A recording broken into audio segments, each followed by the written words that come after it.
YouTube, it is I, Sakama, coming with a 1v1 action at a total Brohammer here. I myself am head of the Lizardmen with a snarling Kroq-Gar against an equally snarling Throgg, who is headed by a Roundisk of the Norscan tribe. So a good little battle here. As you can guess from the title, this is sort of a retrospective. I mean, the battle's fun. It's very close. A lot of weird shit happens. It's a very weird battle. And we'll just have it playing because there's a lot of posturing. This map is kind of terrible for early starts because, you know, you sort of have to guess where your opponent's going to go and you have to guess where you're going to go.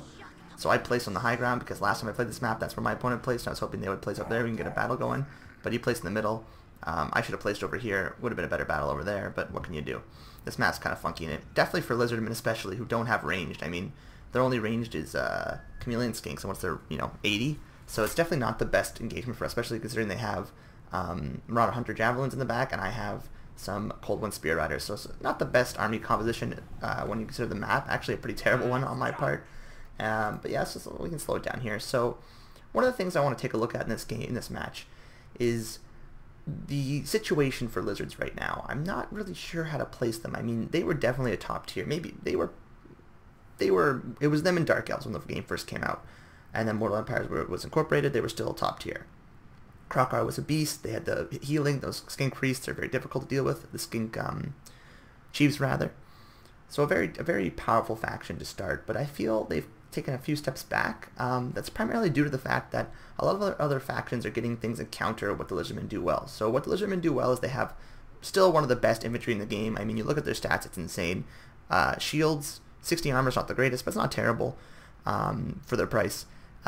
28 melee attacks, 34 melee defense, not fantastic, but 52 weapon strength is crazy high. So fighting things that, I mean, that's higher than Black Orcs. Of course, it's not armor piercing, but 18 isn't bad either. So these are very good all-around unit to fight off whatever you need them to fight off, especially against monsters that have weaker melee stats. These ones, only 28.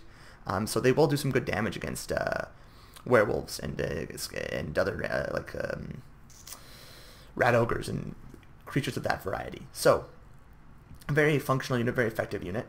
Then of course you have decent lords of magic. Heaven's is a very good lore. I brought Harmonic Convergence, Wind Blast, and Midnight Wind, Curse of the Midnight Wind. Over here we have Kroq-Gar, one of the better lords in the game, or he was one of the better lords in the game, certainly back in the day. He's got anti-large, he's very fast, he has those very good abilities, he's got armor piercing, really high melee stats, melee defense of 40, 95 armor, tons of health, can heal, just a good unit overall.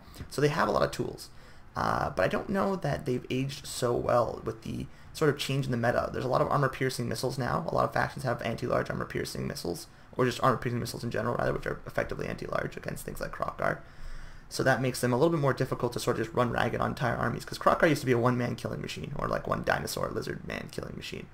He could just run through an entire faction of Wood Elves, no problem, if they didn't bring the right counters.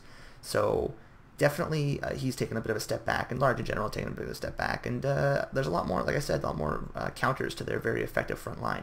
But anyways, let's get the battle started here. So I brought, alongside I brought 4 Source Warriors, a couple of Skin Cohorts, 1 Temple Guard, who I'm not the biggest fan of, but I figured in this matchup I might need them just to hold, and then a couple of Skin Cohorts with Javelins. In the back I have 2 Cold Wind Spear Riders up in the hidden, and then I have a Pterodon Rider, not the ones with the, whatever it's called, the B, Belladon, but something like that. Something else I can't pronounce in this game. And then on my opponent's side here, he's brought a lot of Mars with great weapons. Not really sure the thinking there. I guess he was scared of bringing in Berserkers because they would probably lose to Source Warriors, or at least take a lot of damage in the process. So it would be a tough matchup for Berserkers for sure. I definitely get that. I'm not sure why great weapons though, and they're chevroned up a bit. I guess to punch through the 60 armor, and in case I brought a lot of constructs, and I guess they'll do some damage to Kroq-Gar. Not sure his reasoning, but it worked out for him. So he's got 3 Marauder Javelin Hunters. Did I just give away the end of the battle, guys? Who knows? He's got a couple of Ephemeral Great Weapons, makes sense against Lizards. He's got some Skimbles armored, also makes sense against Lizards. So a lot of anti-large options, pretty weak front line. He's got Throgg, who's going to be good in here. He's got anti-large as well. And then a Caster of Death. I want to say he has Fate of Buna and Spirit Leech. So Fate of Buna, we all know my position on that. Spirit Leech, I think Lord of Death's my least favorite Lord of Magic, but hey, if you enjoy it, who am I to tell you how to live? So let's get the battle started here right away. So we're going to meet in this little pocket. I figured that would favor me, because I do have a lot of, my infantry is obviously going to smoke his. It's just better in every way. And I was hoping, and I have healing. So I was hoping I could just crush, but of course he has healing too on his his armored Skin Wolves, and there's 2 units of those. So I was hoping we would crush his infantry, be able to surround, I would get some Cycle Charge with a Kroq-Gar, be able to do enough damage to these guys, and of course be able to push through to hit these Marauder Javelins, which are very scary against Kroq-Gar. He's got 3 of them. And of course I'm bringing these guys around. I'm keeping these guys hidden because I don't want them to reposition. I want them to have a good rear charge later in the game. So yeah, I'm going to open up first my skin cohorts just to absorb this charge. They don't have the greatest charge bonuses of only 20, but still, why not? Let them waste it on skinks. And hopefully they get some javelin throws into them, and they do. So they're wasting some ammo on skinks. That's fine. Skinks are, you know, the gobbo equivalent for lizards. Unfortunately, I can't really get these guys in. I was trying to get them up here to shoot, but they couldn't, and they're coming in over here. And Chaos is doing some foul magic, and they are morphing into the stone. They have been eaten by this giant skull monster. What can you do? He's going to Fate of Yuna. The Saurus Warriors, that's a bad pick. He should have just chosen Temple Guard. That was a big mistake. Had he done that, I think the game would have been over immediately. But as you can see here, we're just not doing as fast as we're not doing as much damage as we want. We are throwing some javelins into their javelin throwers. Kroq-Gar, I tell him to attack him. He pushes right into these familiar weapons, which I guess halts their progress in terms of a charge, but it does put him in a very, very bad place. He just went way too quick. He went through way too fast. So that was bad news. But you can see we've crushed these two Marauder champions. I'm going to pull him back. I have these guys mucked up against some Temple Guard, which is a good fight for us. And there's not the greatest angles for them to get shots on. I have activated my Saurus Warriors and my Chameleon Skinks to get in the back lines here because they are undefended, as my opponent has committed all his large units. And you can see a huge hit there from the Hand of the Gods. I believe it does. Let's see here. I want to say it does. First of all, cool shot. Look at that. You got Throgg retreating. You got Kroq-Gar coming in. You got some Famir fighting lizard people. It's just a fun time. What are Famir? What kind of animals are they? Like, what's their I mean, background? They're kind of like crab people. It's like South Park crab people. No, not crabs. They're more like eel people. Eel people. Interesting. And you get Throgg right here. But anyway, what I wanted to see, I think it does. Hand of the Gods does do fire damage, if I'm not mistaken. Yes, it does. So that's very, very effective against Throgg. As you can see, he's at half health, and all I did was shoot him with the laser beam and get one charge. So I'm going to try and chase him off before he has a chance to heal. Meanwhile, my anti-large infantry, or sorry, cav in the background is coming through. Of course, he does have a lot of anti-large in here, but you know, we've got Kroq-Gar. He's no slouch. He's got Deadly Onslaught pop, so he's doing crazy damage. Yeah, he's okay. He's not going to be in too much damage. Meanwhile, we're going to get some good wind blasts as the game goes on. There's one right there. Does a ton of damage to their infantry, helping us crush this line. Again, I'm just trying to get through as fast as I can. These werewolves are doing poorly. I should have charged him with Kroq-Gar. That would have been a big pickup for me, but I'm trying to get in here with these cav. He does intercept one with these Monarch Ray weapons, and Throgg is going to do tons of damage to these guys. I mean, they're anti-large and anti-large, and they cost roughly the same, but I mean, we all know that Spear Riders are not the best. They're pretty weak. I mean, there's two units here fighting one and Throgg and a Deathcaster, and they're just getting crushed so quick. Look at how quickly they die. Their stats are just so weak. Even though they're being buffed by Harmonic Convergence, they're still losing pretty handedly. But we are making a major breakthrough on the front. These wolves are being chased off, but there are 14 of them, and they will come back. These Famir Great Weapons are doing well in the front line. I've sent in my Javelin Throwers to get into the fight here. Might as well. These guys I'm going to activate later. I think those are just skinks, though. Yeah, so it's not the end of the world. We are getting some shots in the back line here, doing some damage to the Skin Wolves and everything else. And these Marauders were great weapons, but as you can see, my Spear Riders have had enough of the fight. They're out of here. I was able to get in the back line here and hit some of these Marauder Hunter Javelins. That's huge for me. This one unit of Familiar Weapons just refuses to go down. It's holding up all these units. I should have tried to path them around. Of course, they are being hit. They're rampaging. I have them chasing off some units that are fleeing, and we're seeing a mass break here, so it's looking good for us right now. We have a lot of ammo. Kroq-Gar's in good health. Throgg isn't doing the best. I have another Hand of the God. He does get a puke on him, and he gets another. He gets a Spirit Leech, so he's going to do some draining effect, but I'm going to get a nice charge here with Kroq-Gar right into him, do a huge hit, and I'm just trying to rout him, because if I can rout him, I'll chase him off the field. It'll be GG for us. But you can see here, these werewolves will come back in the fight. These Familiar Weapons are doing really well against Temple Guard. That's my problem with Temple Guard. They just don't kill things fast. Even things they're supposed to kill fast, like Famir. They've been fighting the whole game, and I've seen Spearmen do better damage to Familiar Weapons than Temple Guard. I mean, at least it's seemed that way. At least, definitely for the price. So, yeah, but they eventually do break, and we are able to get them off the field, which is a big plus for us. I should have brought more Sword of Spears in retrospect. That would have been a better pick. But anyways, we're shooting here with Throgg, trying to get some damage, just trying to keep his, trying to keep him dead. I'm trying to keep him dead, but prevent him from recovering. We're gonna get some hits on these Skin Wolves werewolves who are armored, and they will be retreating soon under the onslaught of Kroq-Gar. Over here on the left flank, a lot of his units have come back. We are just trying to get some charges in here and prevent these guys from doing anything too damaging. But they are bringing the remainder of their forces. They have a Familiar Great Weapon, which is basically untouched. He's going to start fighting Temple Guard, which is a good fight for us, and I'm going to get Kroq-Gar here to do a nice charge, but doesn't really do any damage there. And, of course, he's being armor sundered as this goes on, but we're doing good damage now. He's, in a fight he doesn't want to be in. We do have some Saurus Warriors in support. I am going to reactivate my skin cohorts in the back here. Meanwhile, these guys are just going to, take some pot shots at units that are fleeing. That's fine with me. These guys are going to come back. I'm going to pull them back in. Over here, he's getting a lot of units that have returned, but he's focusing here, trying to keep Throgg alive. He needed to have brought these guys back in again. Would have been a huge plus for him. I think he would have been able to kill Kroq-Gar pretty quickly. But as you can see, we've almost got these Famir warriors. We've almost beaten them to death, but they're still hanging in there. We just can't seem to get rid of them. Now they finally do flee. The werewolves are here. We're going to get a nice rear charge on them. Hopefully send them back with these Horus warriors. They do. They do shatter, so that's a big win for us. I should have pulled these guys onto there as well to push them off the field.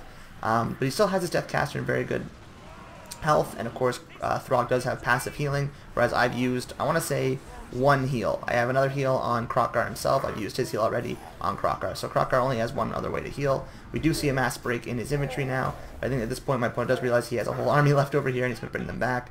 Throgg gets a nice hit there, but he gets punted right back before he can actually get in some damage. So Kroq-Gar beats Throgg, Dinosaur beats Troll, Troll King. So he comes in here, he's got his spear is lit in fire, so hopefully doing more damage, although it doesn't do any fire damage. That'd be cool if it did. But yeah, he's you know, it's a good fight for really both of them. They're both pretty. Let's just look at their stat. First of all, it's a battle of titans here.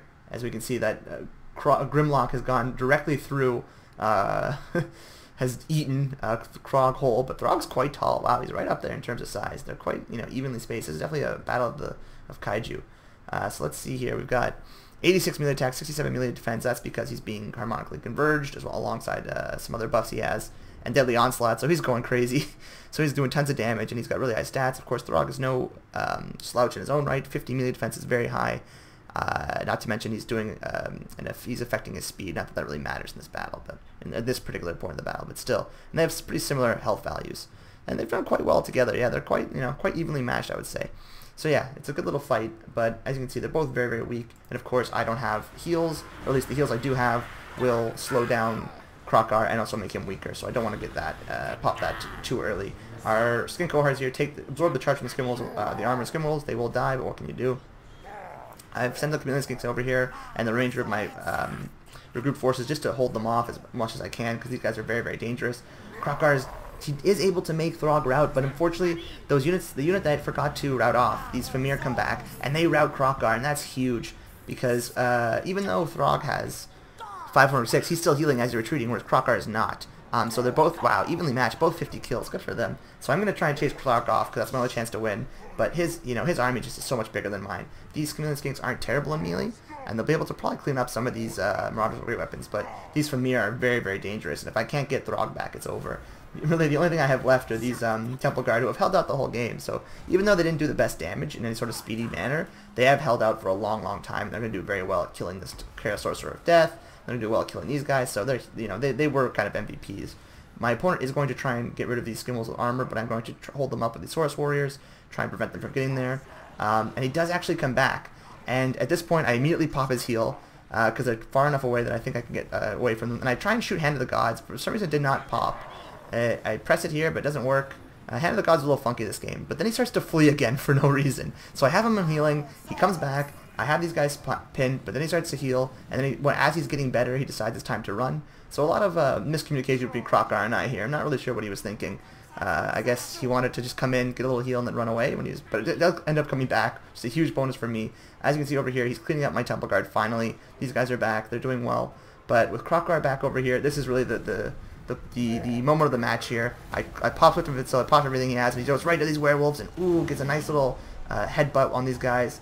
Grimlock is fighting, Kroq-Gar is fighting, he's doing the best he can. But I think this is going to come down, really the battle comes down to this. Throgg's been routed off, so this is really all that they have left, and he wins the fight, and with that it shatters the remainder of the army. So a huge, huge, you know, photo finish for Kroq-Gar. If he had fled off the battle, it would have been over for me, so that was giant. I actually said GG, I thought it was over when I saw him flee again.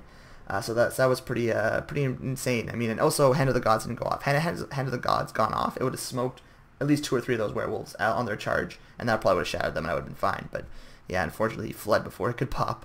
But yeah, I think the reason that we won that battle with the balance bar was because we had the King Priest of Heavens at full health. I find that leadership units, even if they're like weak spellcasters, generally sway the balance bar quite heavily in your favor if they are in good repair. Whereas you can have something like Famir Warriors or Skin Wolves, which are much more dangerous units, especially at the end of the game when there's no more magic left, and they won't really have as much of an impact on the balance bar. So it's an interesting thing to consider. But let's go look at some of the units did before we leave. So 80 kills in the Skink Priest. Those are all wind blasts. These guys were, they got 2 chevrons, very good for them. Even though I sort of shot on them earlier, they just don't kill quickly, but they were able to do some serious damage to the Familiar Warriors, which is good. They actually did more damage, I think, than Kroq-Gar did, which I was impressed with. I would think Kroq-Gar would be able to smoke them because there's only about 12 models, so every hit should do a ton of damage. But I digress. 88 kills on these Skin Wolves, very, very good. These guys performed pretty well. They were chevron before, but some of them gained chevrons as the game went on.